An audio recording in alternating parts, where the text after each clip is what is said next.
Guys, totoo pala! Napakaganda pala talaga dito sa Dupina River sa Gabaldon, Nueva Ecija.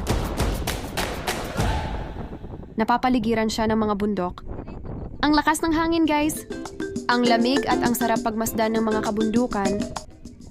Kaya kung mahilig ka sa nature, ay mag-e-enjoy ka dito for sure!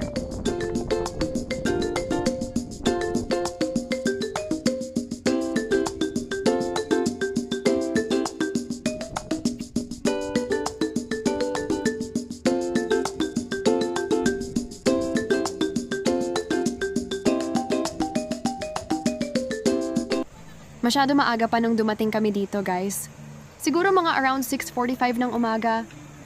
Konti pa lang ang tao pero pakiramdam ko at alam ko mag-e-enjoy kami dito sa view pa lang ng mga bundok. At guys, yung tunog ng lagaslas ng hangin at yung umaagos na tubig ay galing sa bundok daw ng Sierra Madre, sabi ng mga taga dito. At guys, napakalinaw ng tubig at ang lamig niya.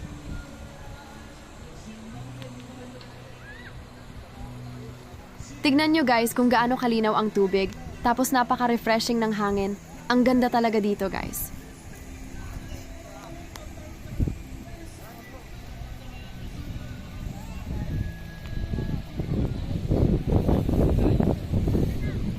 Yung tubig niya may mga mababaw, tapos pwede ka maglakad sa tubig na may mga bato. Mula sa dulo hanggang kabilang dulo, pwede ka maglakad sa napakalinaw at malamig na tubig. Kung gusto nyo naman maglakad-lakad sa paligid or maghanap ng tindahan at CR.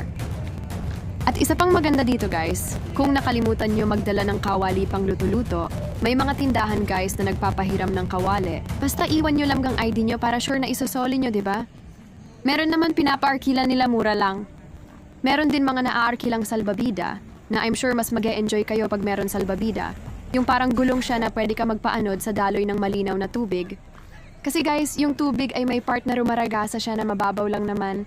Pero ang sarap magpaanod pag nakaupo ka sa salbabida. Yan guys ang mga cottage nila. Ang ganda niyan at ang lamig at malalaki kasya buong barkada or buong pamilya.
Ayan yung cottage namin guys, yung may tela na yan.